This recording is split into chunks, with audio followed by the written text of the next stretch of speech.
This is our next session post-lunch, and we've got Karthika Nair and Lina Ferreira to talk about bearings. Now, Karthika Nair is, as you all know, the author of several books, including Until the Lions, Echoes from the Mahabharata, which won the 2015 Tata Literature Live Award for the Book of the Year, and A Different Distance, which has been written in collaboration with American poet Mariam Hacker. And in conversation with Karthika today is Lina Ferreira, who is, of course, our PI for the festival, our co-conspirator, as far as I'm concerned, and an assistant professor in the program of creative writing at the University of Chicago, and she's the author of several collections and some more on the way. So with that, I'll just hand it over to you, Lina. Karthika, you're on the screen. I'm going to be looking at the camera, and hopefully this will work and it will feel natural to someone. Not to me, but someone. To someone it will feel natural. Karthika and I were exchanging emails early on, and I think as is natural, I have read a book, at least one, usually two books from everybody in the festival, which means that I'm going blind, and I've spent so much money on books in the last season. However, Karthika's book was one of my absolute favorites. Until the Lions blew my mind about how you could write, how you could conceive of history and reconceive of history. We talk so much about history is always written by the victors, and yet history is always interpreted by those who remain, and that interpretation belongs to survivors. And I couldn't read the book just once. I reread it immediately afterwards because it was such a phenomenal, colossal feat to accomplish. And I hope that this isn't too. I have to look at the camera and then occasionally look at you to make sure that you aren't like frowning or weeping or like shaking your fist at the screen. So again, hopefully this will feel natural to somebody. So when we were exchanging emails, Karthika and I decided to sort of focus on this particular volume, although she is prolific in many other areas, primarily because we both have a similar interest coming from this mythological backgrounds and focusing on reimaginings and retranslations. So the title Bearing is very much in sort of motioning towards that which myth and reimagining and retelling can actually bear. Is that fair? Would you say that you agree with this assessment or representation? Yes, I mean, it's like a really good way of anchoring our conversation. Like as you probably noticed, I was a bit confused initially during our exchanges. And first of all, thank you for that lovely welcome, and thank you, Avik, for inviting me and the Canto team. I was, a little thrown initially because Bearings is also the name of my first poetry collection. But I guess it just makes, cosmic sense. So I thought that we would start with, I really loved your introduction because it was a really organic way to discuss the impetus of the work and how it actually comes to bear. So would you mind, for those who perhaps are not familiar with your work, giving us a brief sort of outline of Until the Lions? Would we be amenable to that? Of course. So Until the Lions, the strapline really provides its own, shall we say, diegesis. It's echoes from the Mahabharata. So I'm, very clear from the title onwards, and as you said in the introduction, that this is in no way a comprehensive telling of the Mahabharata that, would be well nigh impossible in one lifetime, though many people have wonderfully done it. Compression wasn't something I was aiming at, nor was exhaustiveness. It's very much a case of echoes, or that which remained, or that which I was most drawn to. So it's extremely subjective as well. It's the Mahabharata, or episodes from the Mahabharata, or the narrative and that world in which the narrative unfolds, seen through 19. I'm tempted to say creatures, because not all of them are human. There is a dog, there is a serpent queen, there is a god come down on earth. So it's really, yes, 19 living beings and their memories, or their their experience of this epic, notably the events leading to the Great War. Wonderful, thank you. So I think I have a lot of questions, obviously, but I thought I'd start with perhaps the most simple or obvious one. You could have chosen from a variety of different myths to tell. Now, you do, again, a really comprehensive explanation of why you settled on the Mahabharata, and I'm practicing that, and I'm sure I didn't get it right, but efforts were made.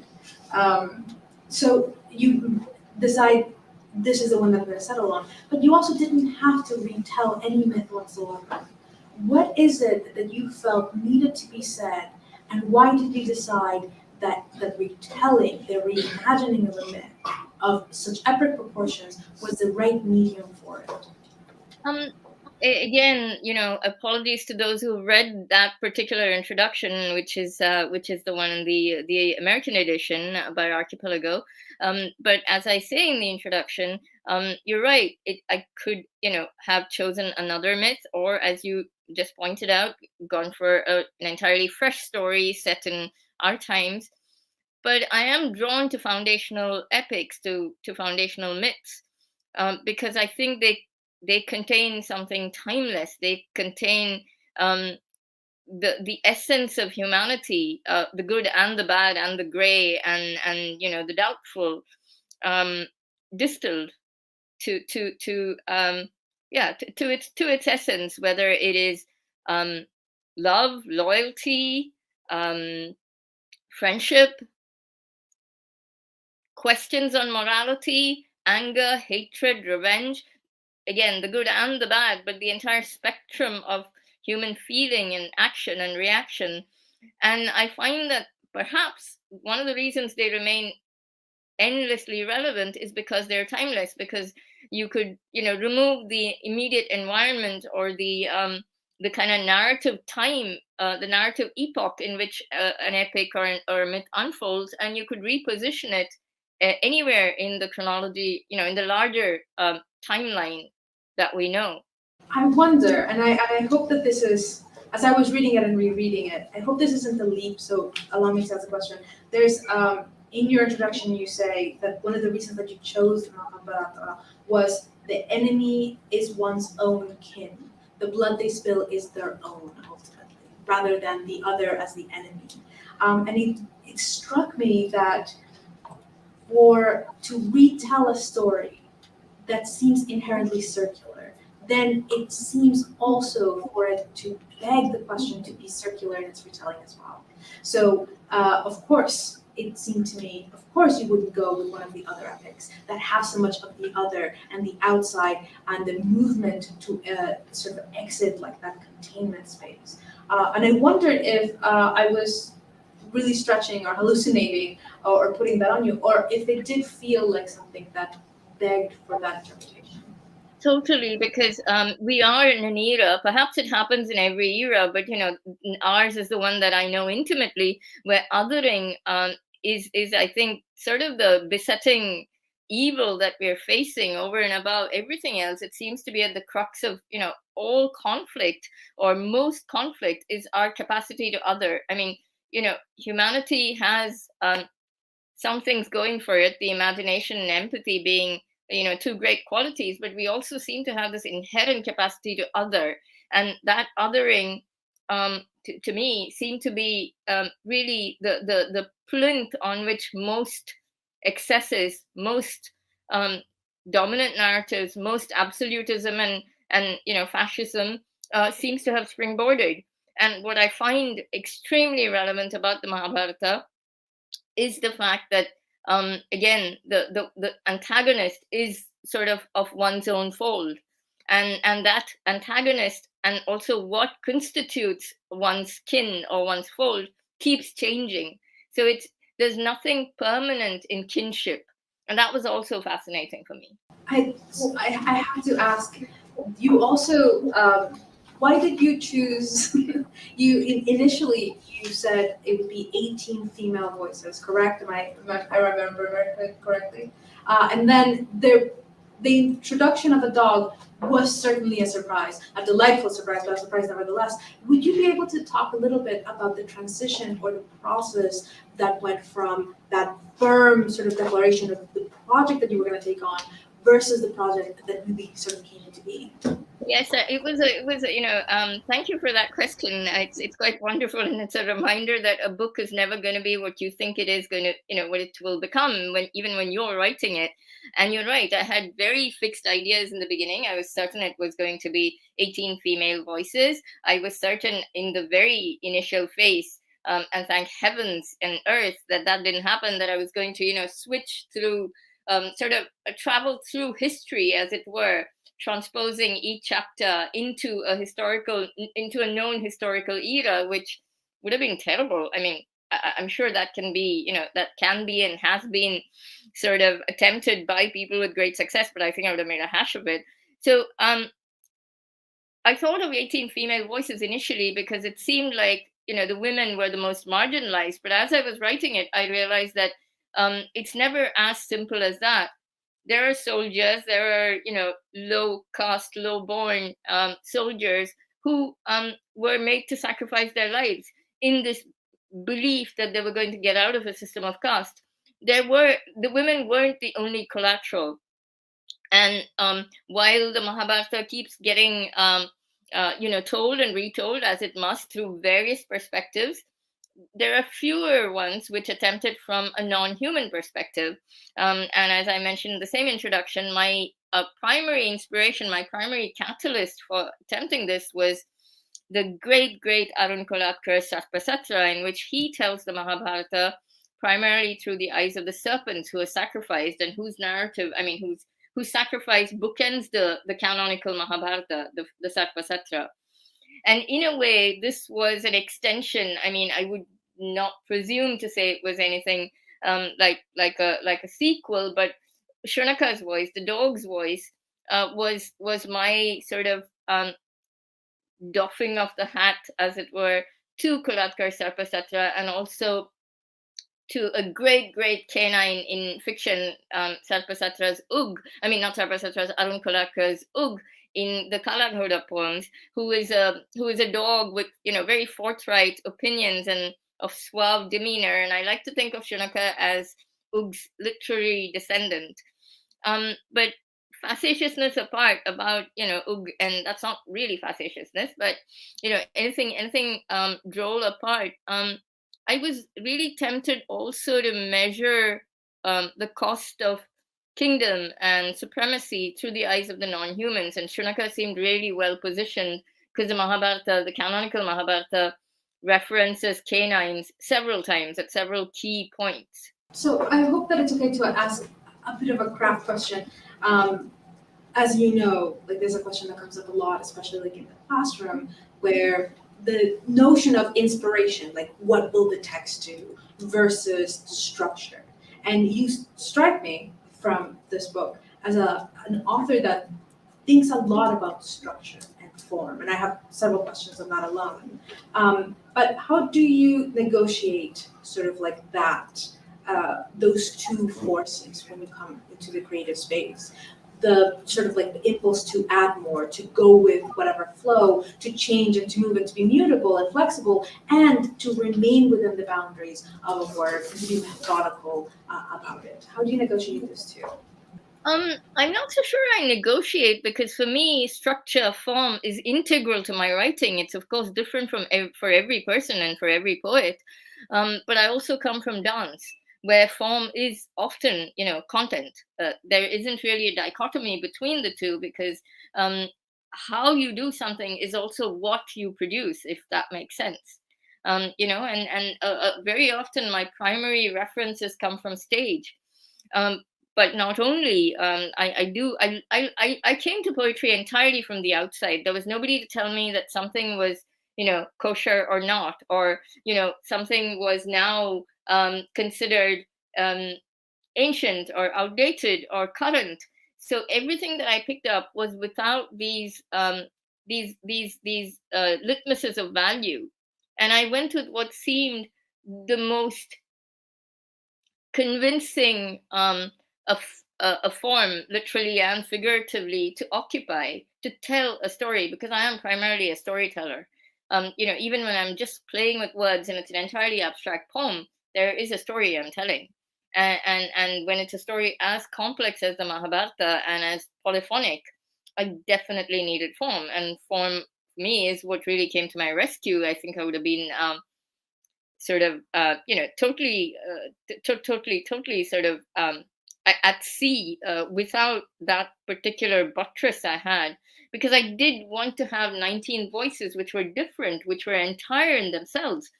And as a writer friend told me afterwards, and I hadn't really thought of it in such absolute terms, but she said, they could have all sounded the same. At the end of the day, they're all grieving mothers or wives or lovers or daughters, which is terrible. I mean, it's terribly reductive, but I did want them to have that quiddity, and I say this often. Prose writers do it brilliantly. I think My Name is Red by Orhan Pamuk was an early, inspiration. It's just a phenomenal book where every character just comes out as an entire living, breathing creature, even when it is a coin, even when it is a horse on a within a painting, or the color red, the eponymous red.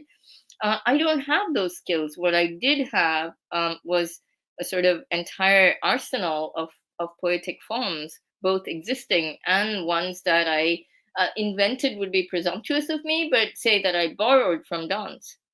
Honest, I feel like I set up the question because I was really hoping to elicit that answer. I always say that when form is done correctly, it is content. And one of the things that is most striking about your book is, for example, I have right now Jeremiah for the debris of stars open.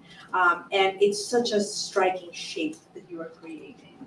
And the next section is going to change. Some are basically prose poems, and then there is this beautiful, strange enjambment in the last section that he feels almost reminiscent of Mallarmé, A Throw of the Dice, for example. So in my reading, my experience was that you were creating character just through form, just through formatting. And I was hoping that you might be able to speak a little bit on that. Or tell me completely that I'm wrong if that's the case. Again, I can't see your face when I look at the camera. No, you're absolutely right, and I'm so pleased and honored you picked that poem, because it's many things. As you probably noticed, it references an ostinato. At the end of the day, it is one beat. It just builds on A Curse on You. That refrain is taken on and on and on and on till its ultimate end, where the curse turns on the divinity themselves, the divinity who is the protagonist. So it goes on from, it encompasses the universe from A Curse on You to A Curse on Me, traversing all of existence in between. Because to explain that a little bit, I should footnote it by saying this is one telling of the Mahabharata that probably exists, only in one particular geography, in one particular culture. I referenced the version of the Aravan story, which is in the 9th century Tamilian telling, the Perakavemba, where Aravan, son of Arjuna, is made to sacrifice himself before on the eve of the Kurukshetra war. And he sets 3 conditions. And again, within a kind of marginal telling, this is an even more marginal version, which is practiced by the Kutandavar community. So they believe that he asked that he, even if he sacrificed himself, should be allowed to witness the war till the end. That he should be allowed. Yeah. So and then one of the conditions that he said is that he should be wed, and he should be allowed to wed and bed a woman before he killed himself. And obviously every woman in the kingdom refused, because nobody wanted to be widowed the very next day. And so Krishna, the god incarnate, says he would transform into a woman, fulfill the promise, fulfill the vow, wed and bed Aravan, and then mourn him, because that was another part of the demand. Mourn him like no woman had ever mourned her lover before.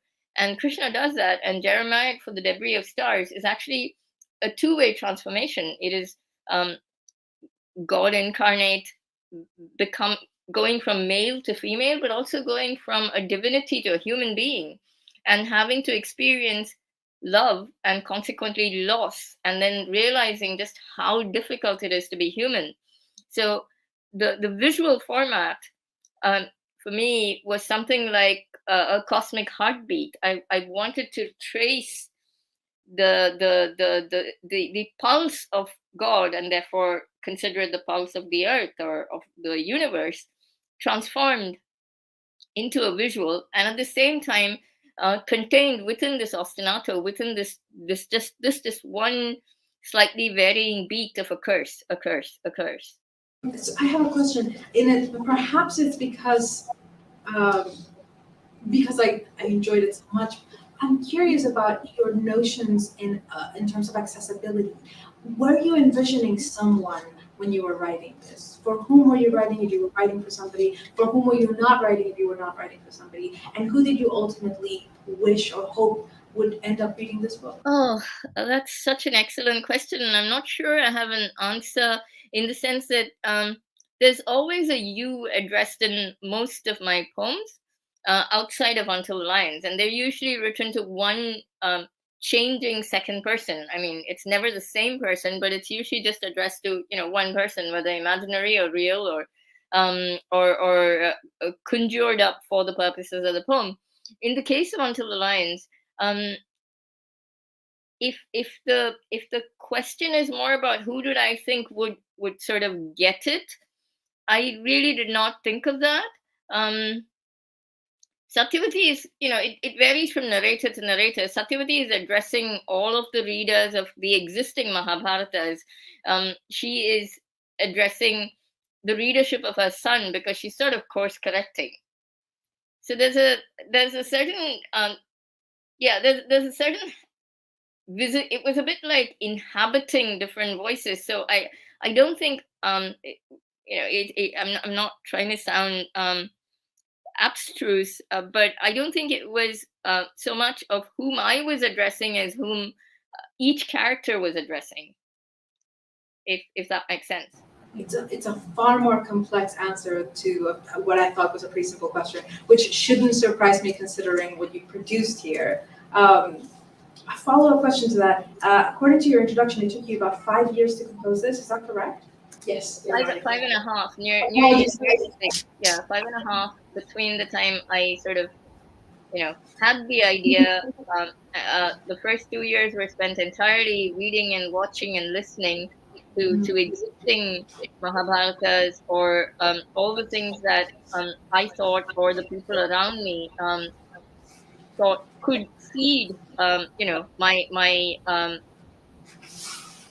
my understanding of the epic and of what I wanted to do with it.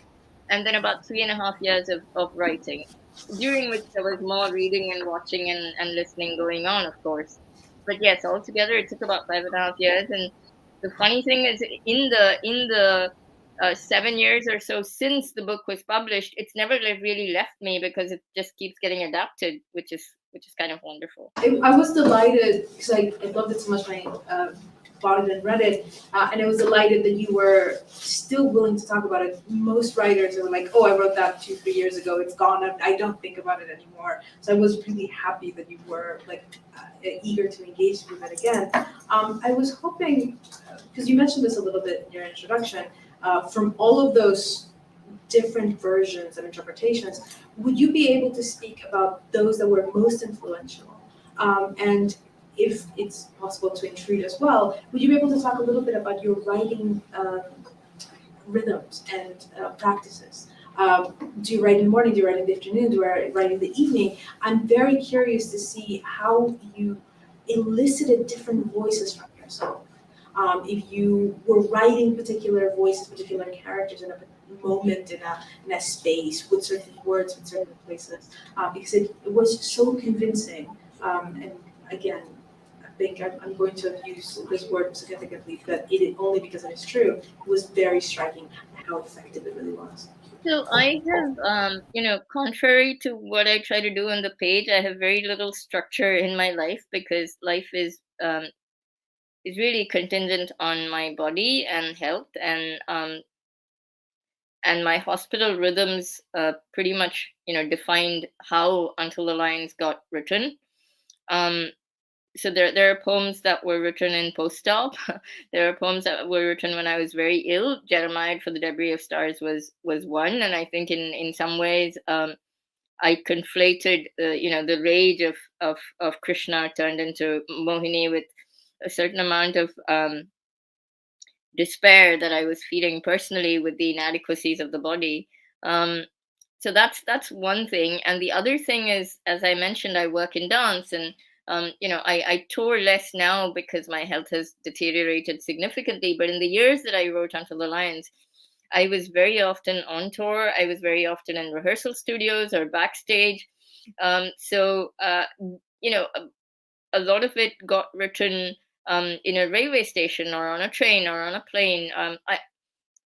Basically because writing time is so scarce and it is so precious because I don't know when a the body lets me write, and b when you know especially in those years when I was a hands-on producer, when my day job would sort of give me the space to breathe and to write. I just sort of greedily grasped every bit of time I actually had. And then there were things which were, I mean, dance really helps in that way. There were moments or visuals which directly fed into the writing.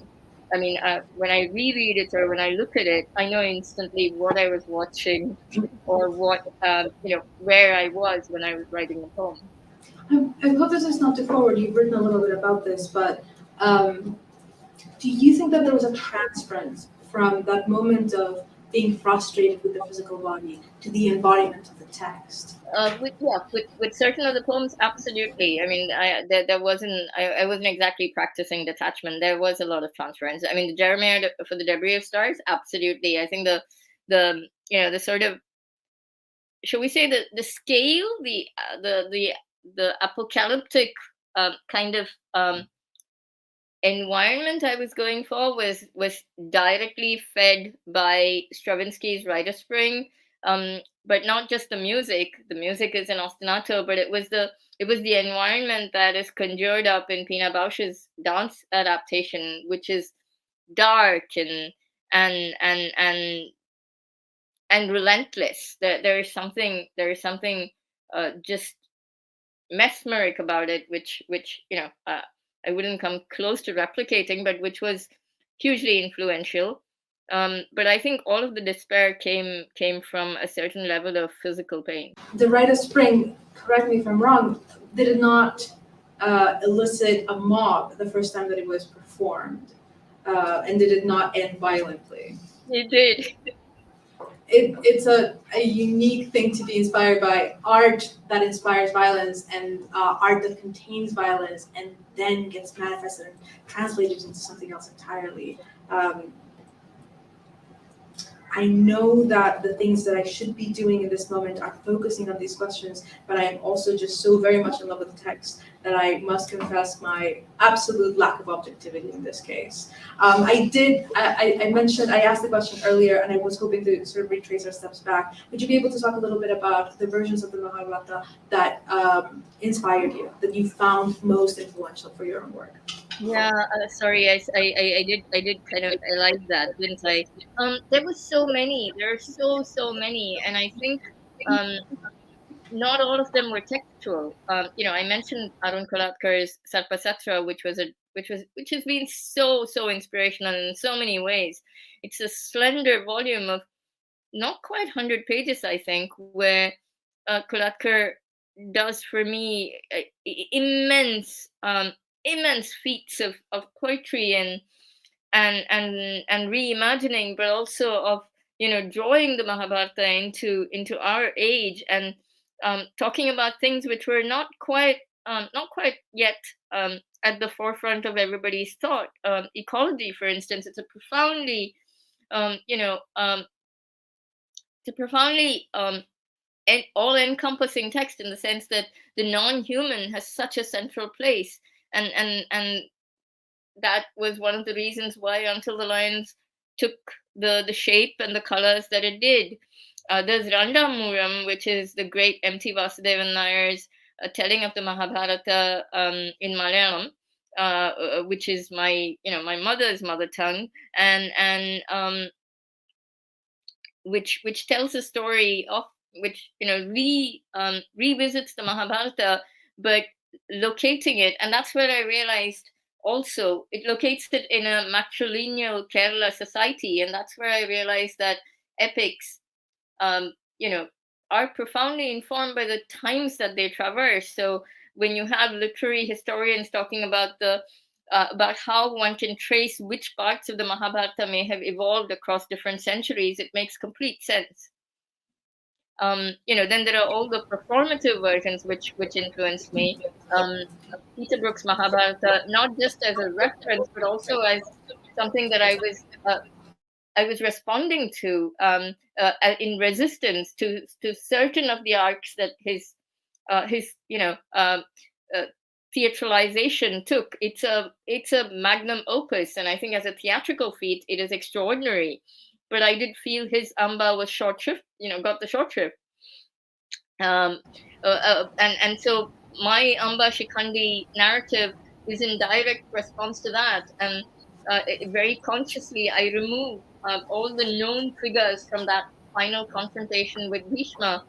There is no Krishna, there is no Arjuna. In my telling of Amba Shikhandi's ultimate sort of act of claiming justice from Bhishma. So it's wonderful to. I think the page is great because it gives you so much freedom also to sort of talk back to the people who sort of contributed to your own journey of understanding or engaging with the Mahabharata. Were there any voices that you excluded? Were there actually more voices, and that perhaps there were more animals, and then you decided against cutting them, or against keeping them rather? There's just one poem which I scrapped because it was god awful. It was just terrible. It was one of the first poems I wrote, and it was in the voice of Ambika and Ambalika, Amba's younger sisters, the two queens who go on to actually birth the Kuru dynasty as the children and the grandchildren who finally meet on the battlefield.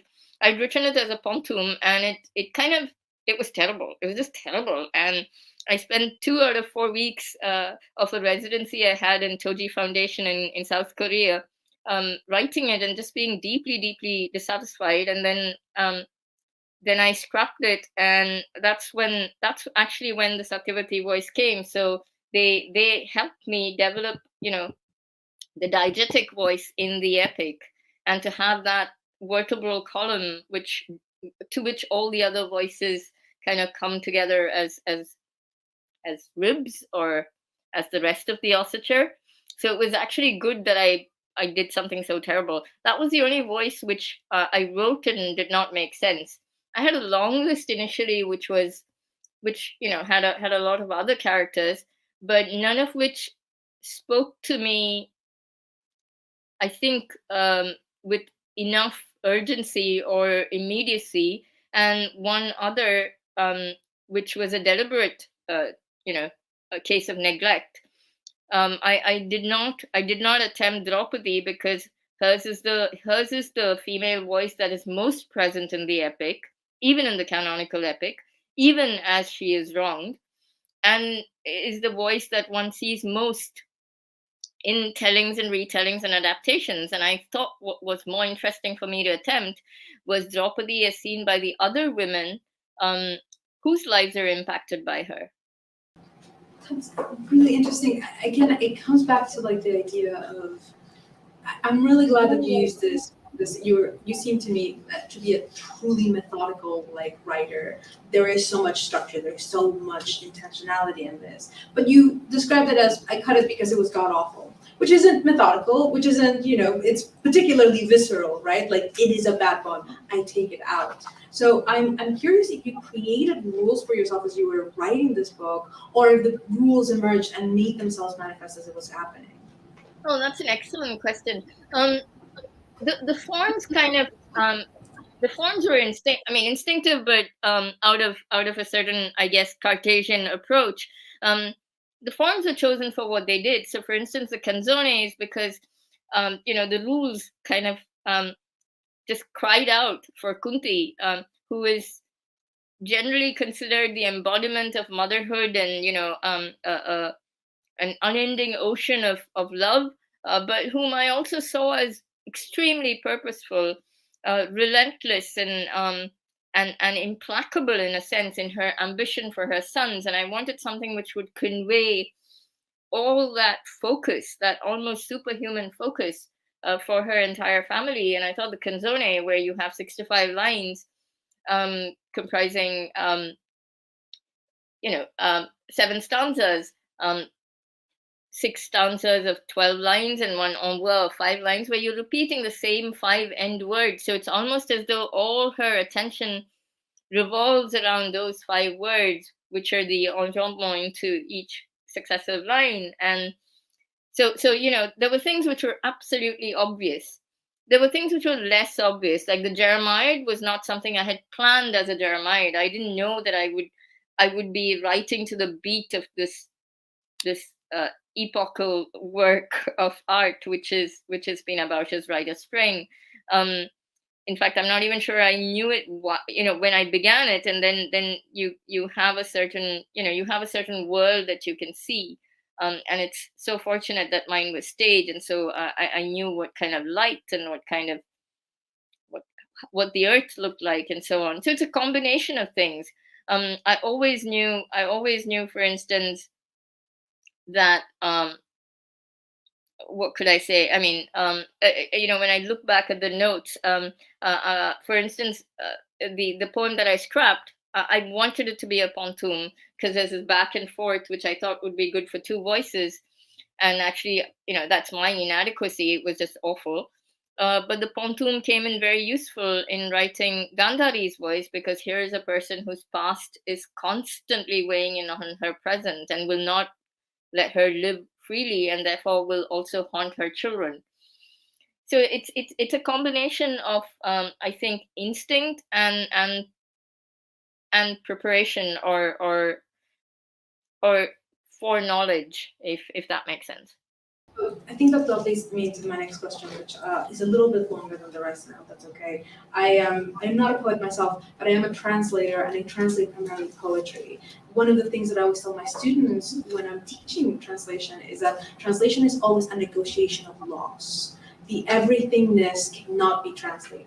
We do not have ideas and then just pour them into words. They are intertwined, and they exist together, and they come together at the very inception of things.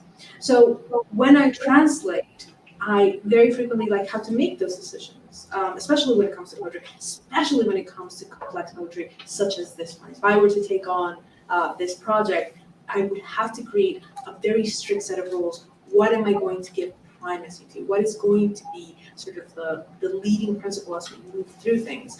Is the shape going to be important for me to maintain, or in the set of orders and hierarchies, where is shape, where is form, where is meaning, and even within meaning, what am I trying to preserve above all else, or really disinter from the words that are given to me at a particular poem. I find that adaptation, reimaginings of retellings are very much translation, or they live within the rules of translation. And if you disagree, I'd love to hear more on your thoughts on this. But if it does fit that parameter, then what were your guiding sort of principles when you were reimagining this? What were you going to preserve from the original, and what were you going to remake in a new image? A small digression, but not really a digression. What you said resonates so much right now, because I'm working with 5 translators on the French edition of Until the Lions. And one of the reasons I waited 8 years was to find an editor who would understand why I wanted, 5 or 6. We'd initially thought 6 translators, because of the multiplicity of voice and form. And it's such a riveting process, because I back and forth with each of them. And my publisher editor was um, has been extraordinary. He's allowed me to sort of define, the choice of work, and who will be translating which work. And this is a conversation we're having all the time. Like, what do you retain? Is it the metrical quality? Is it the meaning? Is it the shape? And if it is if it is the form, for instance, in Kunti, which is a great example of how much of meaning is sacrificed for, in order to retain, or in order to be faithful to those five end words. um so yes, so what you said about your own process just speaks a lot to me right now.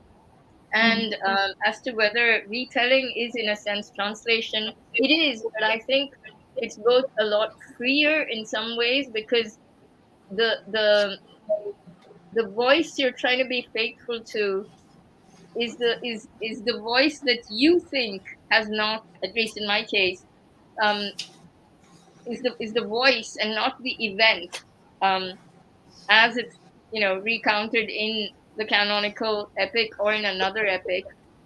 I've never strayed much from the events themselves, because if they weren't in the canonical, they are in regional tellings, or they are in a theatrical adaptation. So I've stayed faithful to events, and then I've built an interiority. So what I've tried to be faithful to is the larger narrative arc, but within that, I have the freedom to create interiority for each character, and that's actually what I've tried to do. Which is also why, I've had this discussion with other writer friends about, wasn't I tempted to sort of just invert the gaze, because often what happens is, it's interesting to say turn the bad guys into good guys, etc. I've tried not to stray from uh, the event arc, but question or rework both motivation and action. That So makes perfect. it's a tightrope um, between fidelity and freedom. That makes perfect sense. And again, I'm guessing what you're doing with your face if you're taking pause, because I can't see your face unless I turn it this way. So my apologies. Again, someone will appreciate this at some point. It makes perfect sense when you talk about interiority, and you make this very clear in your introduction as well. It is very interesting to sort of revisit. I read recently an adaptation or a reimagining of the story of David and Goliath from the Bible, from Goliath's point of view, and they make him into sort of like, really, he does not want to be there. It's entirely accidental. And I really loved it. It was a really beautiful reimagining. But it does, like, that is predictable in a way. And perhaps more importantly than something being predictable, the explicit goal that you state in your introduction is to give complexity. When you are at war with your own people, with your own kin, then there are no good guys and bad guys, because, as my mother says, I come from Colombia, there's a long civil conflict, and my mother always says, this is not a war, this is a suicide. And to me, perhaps this is one of the reasons that I really appreciate your work. It's that distillation of interiority that creates the complexity of that battle. It isn't the event of the accomplishment, you can be faithful to that, but it's the interiority, truly, that would lead someone to read this. Otherwise, they can just read one of the many versions of Mahabharata that does that work for them anyway. Is that fair, would you say? It is. I think there are absolutely brilliant Mahabharatas which have inverted the gaze, or the equations, or changed the endings, and as there should be absolute freedom, because what matters is conviction. What matters is, the possibilities, the endless possibilities. And as we both said when we began the session, it's all about how relevant is a myth or an epic, and this is both, because I approached it primarily as a literary text. And that you will always, and it's not about, I mean, there's this assumption that this is a new age thing. It isn't.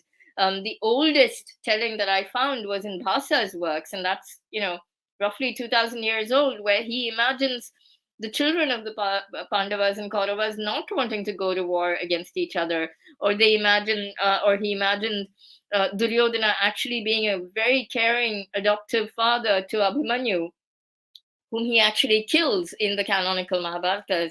So, retellings, and I think it's a great blazon to the freedom of imagination, and the fact that that's something timeless again. Favorite question to ask is, and you've given quite a few interviews, especially writing of this work and recent work.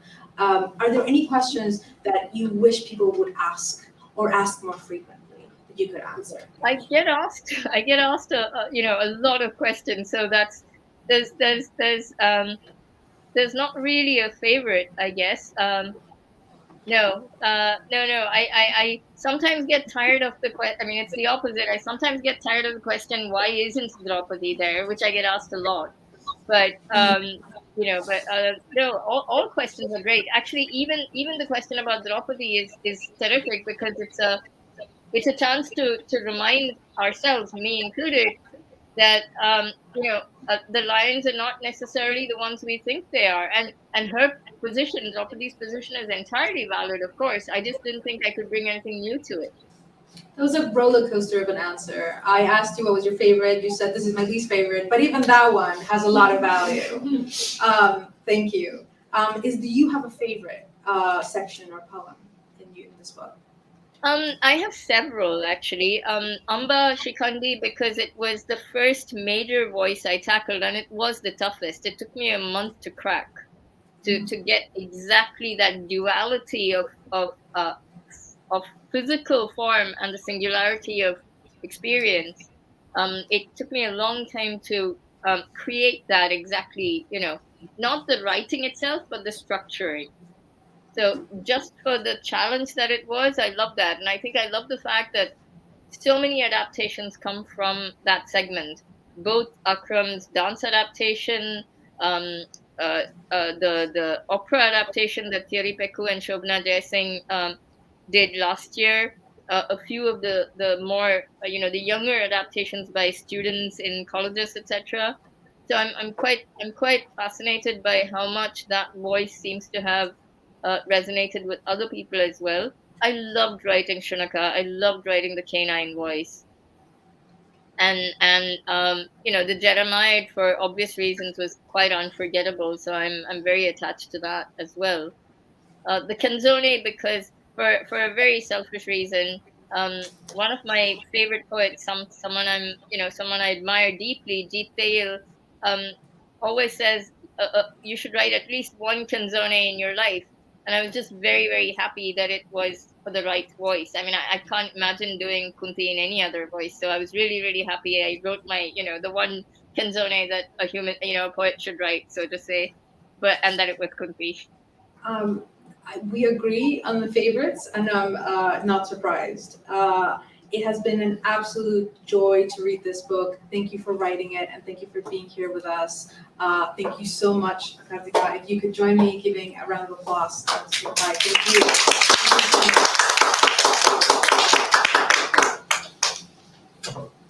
Thank you, Lina. Those were extraordinary questions, and it was such a pleasure to be in conversation with you. We're 2 for 2 on Canto. Thank you so much. Okay, bye.